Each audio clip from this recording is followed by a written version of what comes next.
Welcome to the master classes. कैसे हैं आप लोग? उम्मीद करता हूँ अच्छे होंगे और फिट होंगे।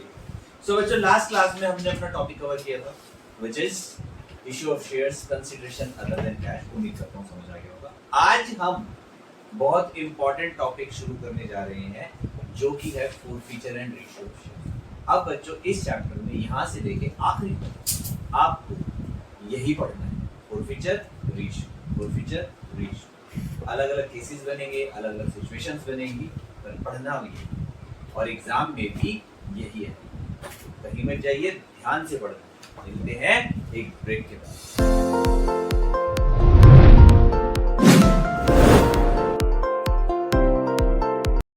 Welcome back. हाँ जी बच्चों, पहले तो समझेंगे फॉरफीचर होता क्या है। ठीक है, देखो ये तो आपको पता चल गया कि कंपनी जो है धीरे धीरे करके पैसे मांगती है। Application, then allotment, then first call, then second and final call, ऐसे मांगती है। अब एप्लीकेशन की मनी तो सबको देनी पड़ती है क्योंकि तो एडवांस जाती है, राइट। उसके बाद allotment, then first call, then second final call. जो पैसे नहीं देता, मैंने आपको क्या बताया था, उसके पैसे कम करके लिख दूं, हम लिख देते। अब क्या है, कब तक नहीं देगा? कंपनी को तो पैसे की जरूरत है ना, तभी तो शेयर इशू करे हैं। तो कंपनी क्या करती है, नोटिस भेजती है कि भाई दे दो, नहीं तो आपके शेयर्स फॉरफिट हो जाएंगे। फॉरफिट का मतलब होता है जब्त हो जाएंगे। और जो पैसे आपने दिए हैं अभी तक, चाहे वो शेयर कैपिटल के नाम के हो, चाहे वो एसपीआर के नाम के हो, वो पैसे भी वापस नहीं मिलेंगे। और अगर मान लो उसके बाद भी, नोटिस आने के बाद जो उसमें टाइम पीरियड होता है 14 डेज का होता है, अगर उस पीरियड में शेयर होल्डर ने पैसे नहीं दिए तो शेयर फॉरफिट हो जाते हैं, कैंसिल हो जाते हैं। और उसकी जर्नल एंट्री क्या होती है, ये एक सिंपल एंट्री है, इसको समझिए। शेयर कैपिटल अकाउंट डेबिट क्या आएगा, ये याद रखना, सीपीयू। क्या याद रखना है? Called, paid, unpaid. कितने पैसे मांगे थे, कॉल्ड अप। कभी कभी होता है ना, मैंने आपको बताया था, क्वेश्चन में भी हमने किया था, जिसमें क्या था, कंपनी ने फाइनल कॉल मांगी ही नहीं थी। तो हो सकता है कंपनी पूरे पैसे मांग ले, जैसे 10 रुपए का शेयर था, 10 रुपए मांग चुकी हो सकता है 10 में से उसने 8 ही मांगे हो, 2 मांगे ही ना हो। तो कॉल्ड अप कैपिटल, जितने कंपनी मांग चुकी है, यानी कि जहां तक आप कॉल कर चुके हो। जैसे मान लो फर्स्ट कॉल तक आपने कॉल किया, तो फर्स्ट कॉल तक के पैसे हैं। एक एग्जांपल बना लेते हैं। मान लीजिए 10 रुपए का शेयर है, 2 एप्लीकेशन पे है, 3 अलॉटमेंट पे है, 3 फर्स्ट कॉल पे और 2 सेकंड कॉल पे। अभी कंपनी ने एप्लीकेशन तो आई थी, अलॉटमेंट और फर्स्ट कॉल मांगी, अभी फाइनल कॉल मांगी ही नहीं है। तो कॉल्ड अप अमाउंट कितना हो गया, 8 रुपए। तो जितना भी डिफॉल्टर शेयर होल्डर है, जैसे 100 शेयर है, 200 शेयर है, जो हम फॉरफिट कर रहे हैं, तो 200 into 8 कॉल्ड। उसमें से उसने दिया क्या है, एक और एग्जांपल लेते हैं कि उसमें से उसने ये दिया है, ये नहीं दिया। क्या दिया है, ये 2 चीजें दी हैं। 3 रुपए, 2 रुपए एप्लीकेशन के, 3 अलॉटमेंट, तो 5 रुपए पर शेयर दे दिया। तो जितने भी शेयर हैं into 5 वो हम फॉरफिट कर लेंगे। आप क्या फॉरफिट कर सकते हो, जो पैसे किसी ने दिया वही तो जब्त कर सकते हो ना, और तो कुछ जब्त नहीं कर सकते।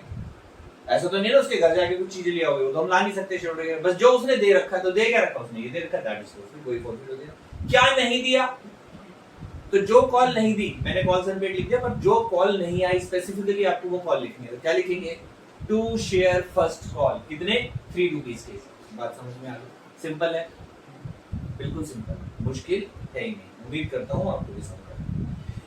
तो ये बनती है हमारी किसकी एंट्री, फॉरफिचर। अब इसी क्वेश्चन को करके देख लेते हैं।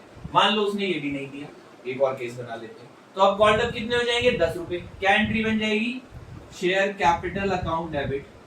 मान लेते हैं 200 शेयर्स हैं जो डिफॉल्टर हैं, तो पूरे 10 रुपए के हिसाब से कितने आ गए, 2000।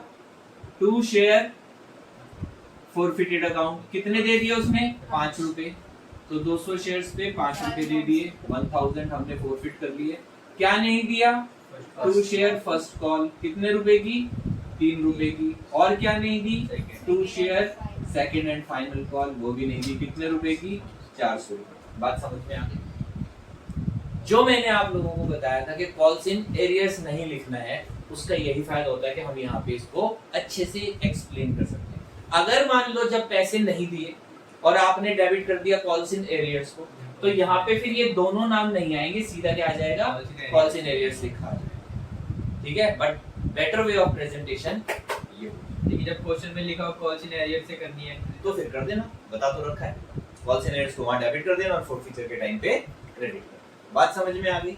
अब बच्चों if shares are issued at premium तो फोरफीचर की एंट्री क्या होगी? ठीक है,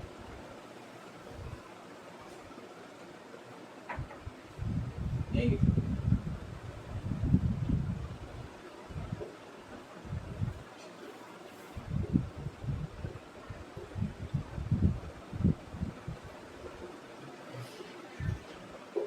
अगर प्रीमियम पे इशू हुए हैं तो फोरफीचर की एंट्री में क्या फर्क आएगा बच्चों? दो केस बनते हैं। दो केस कैसे? एक उसने प्रीमियम पे कर दिया, दूसरा उसने प्रीमियम पे नहीं किया।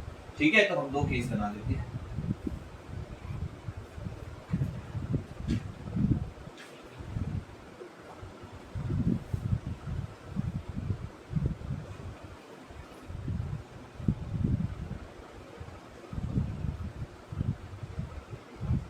अगर पे कर दिया तो क्या एंट्री होगी और अगर पे नहीं किया तो क्या एंट्री होगी? तो बच्चों ये मैं आपको एक एग्जांपल से समझाता हूँ, एग्जांपल से समझना फिर आपको समझ में आएगा। ठीक है, एग्जांपल बना लेते हैं हम एक। ठीक है, 200 शेयर्स है जो डिफॉल्ट हो गए सेम, 10 रुपए का शेयर है, 2 रुपए प्रीमियम है। बात समझ में आ गई? टोटल कितने हो गए? 12 रुपए। ब्रेकअप बना लेते हैं हम इसका, 2 रुपए यहाँ पे है, 3 + 2 यहाँ पे है, 3 यहाँ पे और 2 यहाँ। बात समझ में आ गई? 2 रुपए एप्लीकेशन, 3 रुपए शेयर के और 2 प्रीमियम के, 5 रुपए ऑन अलॉटमेंट, 3 पर शेयर ऑन फर्स्ट कॉल, 2 और सेकंड। अब हम दो केस लेंगे, एक उसने प्रीमियम पे कर दिया, एक उसने प्रीमियम पे नहीं किया। तो पहले हम ये वाला केस लेते हैं, फर्स्ट वाला। ठीक है, यानी कि उसने ये दे दिया, उसने ये भी दे दिया, उसने ये नहीं दिया और उसने ये नहीं दिया। केस 1। ठीक है, और ये कौन सा बनेगा? केस 2। तो फिलहाल हम केस 1 बना। ठीक है, when the amount of premium paid by the shareholder which means he has paid up to the allotment। तो आपको क्या करना है बच्चों? इस केस में प्रीमियम हमने उससे मांगा था और प्रीमियम आ गया, तो आप इस क्वेश्चन को ऐसे बना दो कि ये बिना प्रीमियम का क्वेश्चन है। कैसे बनाना है इसको?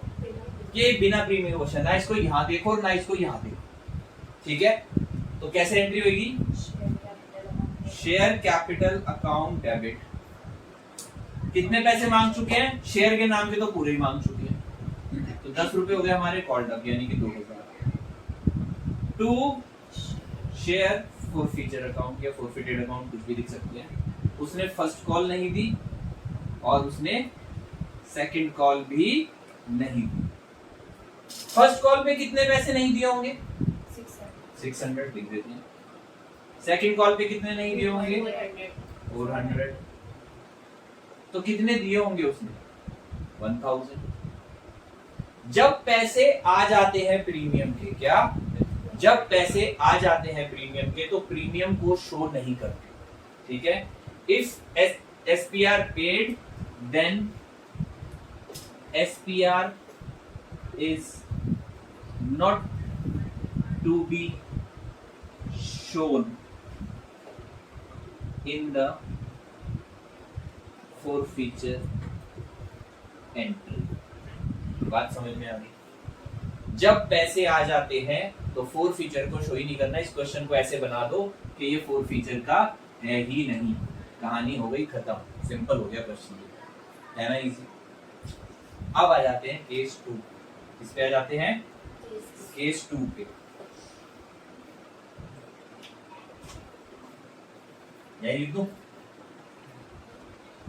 केस 2। केस 2 कौन सा था? When amount of SPR is not paid। क्या बनेगा केस 2 में?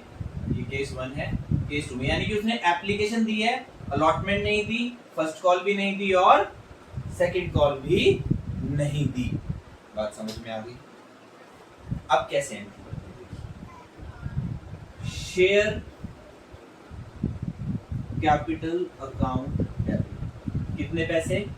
सेम वही 200 शेयर्स पे 10। कितने हो गए? 2। क्योंकि उसने प्रीमियम नहीं दिया। अच्छा, अब अलॉटमेंट की एंट्री को याद करो बच्चों।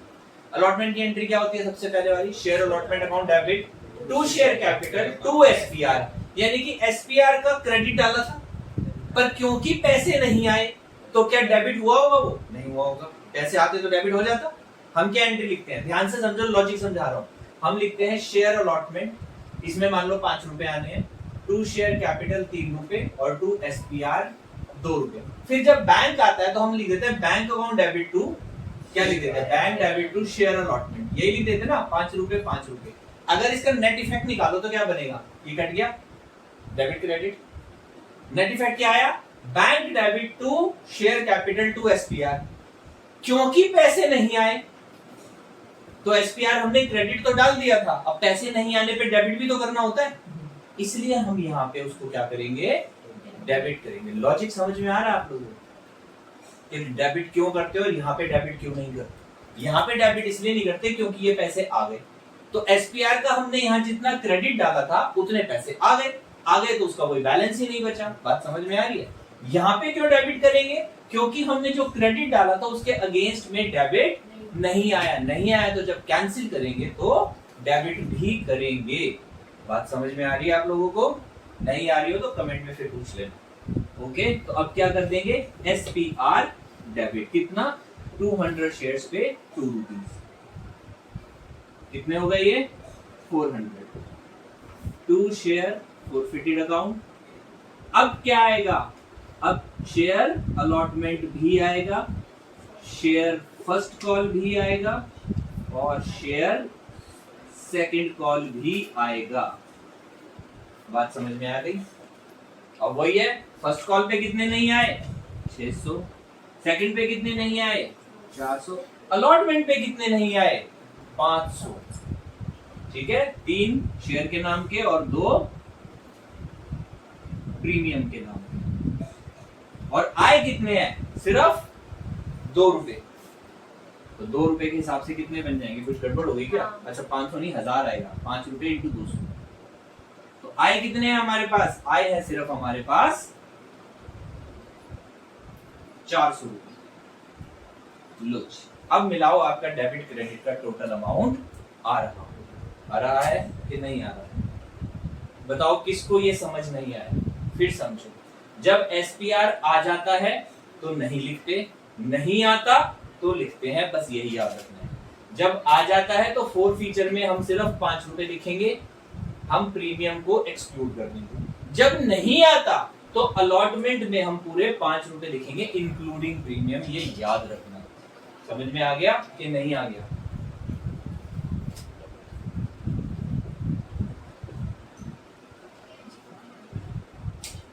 अगर किसी को इस पे डाउट है तो पूछो। हाँ जी बच्चे, 4 फीचर समझ आ गया। अब आ जाते हैं रेशियो। ये जो फॉरफिटेड शेयर्स होते हैं ये फिर से इशू हो जाते हैं, कंपनी ने दोबारा बेच सकती है। पर अब जब दोबारा बेचती है कंपनी तो नॉर्मली जो कैसे बेचती है, इकट्ठे बेचती है लमसम में, मतलब उसके बाद नहीं है कि नए वाले से फिर धीरे धीरे करके पैसे लेंगे, इतना ना तो कंपनी के पास टाइम होता है और ना ही इतने अकाउंट्स मेंटेन होते हैं। तो नॉर्मली क्या होता है, कंपनी कैसे बेचती है, कंपनी लेती है भाई ये शेयर है फॉरफिटेड, इतने शेयर है 10 रुपए के, बता कितने में देता है। ठीक है, तो कंपनी इन शेयर्स को डिस्काउंट में इशू कर देती है। डिस्काउंट कितना देते हैं एक तो वो समझना। एक केस होता है जब कंपनी इंस्टॉलमेंट में पैसे लेती है। कब लेती है, ध्यान से सुनो।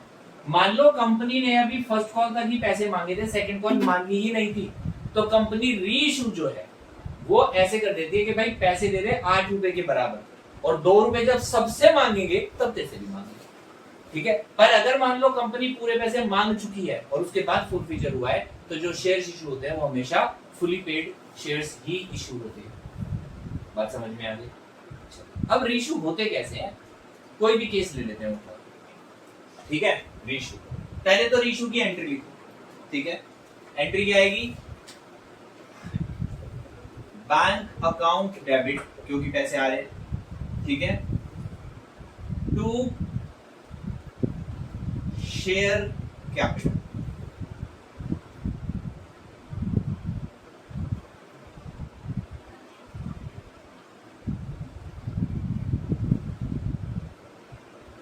अब बच्चों जो शेयर रीइश्यू होते हैं वो सस्ते में भी हो जाते हैं और महंगे में भी हो सकते हैं, दोनों ही केस ले लेते हैं। अगर मान लो 10 रुपए का शेयर है और सस्ते में इशू कराए तो कंपनी कितने सस्ते में इशू कर सकती है। एक एग्जांपल बना लेते हैं इसी क्वेश्चन को देख के। केस 1 पकड़ रहा हूं। केस 1 में क्या था, 10 रुपए का एक शेयर था जिसपे 5 रुपए आ गए थे और 5 रुपए नहीं आए थे, यही था ना। एप्लीकेशन अलॉटमेंट दे दी, फर्स्ट कॉल और सेकंड कॉल नहीं दी।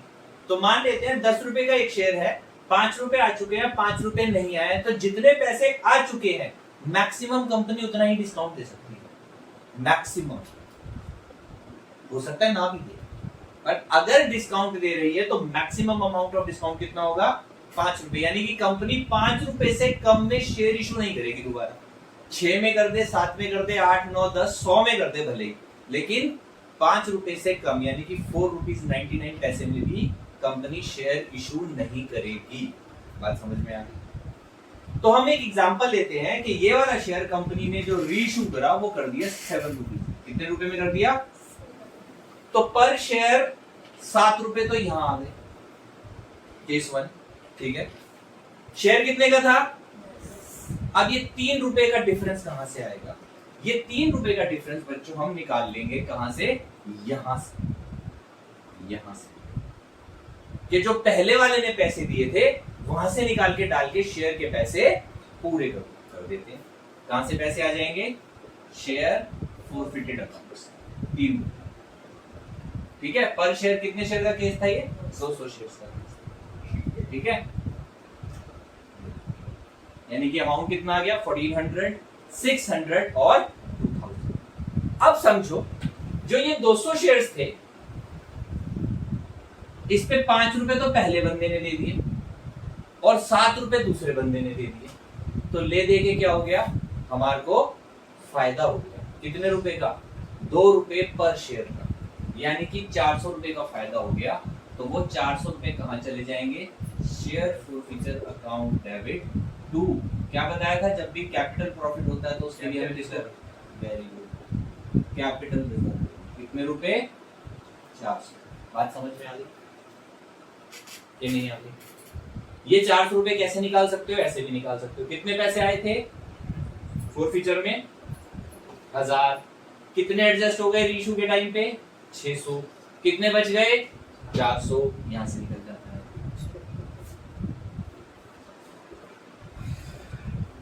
समझ में आया? What is capital reserve? Amount forfeited minus amount readjusted on the reissue out of forfeited account. यानी कि फोरफिट कितने पैसे किए थे और रीइशू के टाइम पे फोरफिचर में से कितने पैसे एडजस्ट कर दिए, उसका डिफरेंस होता है हमारा कैपिटल। समझ में आ गया? हमने एक बंदे से 1000 रुपए ले लिए थे जो हम खा गए, ऐसे समझ लो। दूसरे बंदे से हमने 700 रुपए, सॉरी 1400 में शेयर्स इशू कर दिए थे, तो 600 तो उसके यहाँ एडजस्ट कर दिए पूरे करने में, बाकी जो बच गए वो हमारा फायदा। दूसरा तरीका, पहले बंदे से कितने पैसे लिए? 1000। दूसरे से कितने ले लिए? 1400। शेयर कितने के हैं? 2000 के। कितने बच गए? 400। ऐसे भी निकाल सकते। बात समझ में आ गई? जैसे मर्जी निकाल लो, मैथ्स, ठीक है ना। वहां से डिफरेंस लेके इसमें से माइनस कर दो या उन दोनों को जोड़ के टोटल माइनस कर दो, बात एक ही बनी, ठीक है। Answer same. तो ये हो गई कैपिटल रिजर्व की। ये था केस 1 जब हमने सस्ते में इशू करे। मान लो हम महंगे में इशू कर देते हैं, कहां लिखूं? यहां लिख देता हूं, चलो, ठीक है। When issued at reissued at amount more than face value, यानी कि 10 रुपए का शेयर अब 10 रुपए से भी ज्यादा में इशू कर दिया, क्या एंट्री आ जाएगी? Bank account debit. यही केस लेते हैं, 200 शेयर से मान लेते हैं 11 रुपए में इशू कर दिया, तो कितने हो जाएंगे? 2200 रुपए। टू शेयर कैपिटल, शेयर हैं कितने के? 2000 के। जब भी हम ज्यादा पैसे लेते हैं उसे क्या बोलते हैं? वो ज्यादा देते हैं गुडविल होती है, ज्यादा देते तो शेयर कैपिटल रिजर्व कमाई होती है। एक्स्ट्रा पैसे लेते हैं भाई, 10 का शेयर 12 में इशू करा एक्स्ट्रा, तो क्या आ जाएगा यहाँ पे? एसपीआर आ जाएगा। कितना? 200 रुपए। अब क्या कैपिटल रिजर्व की एंट्री आएगी? क्यों नहीं आएगी भाई? प्रॉफिट लॉस भी वो है, कितना अमाउंट आएगा?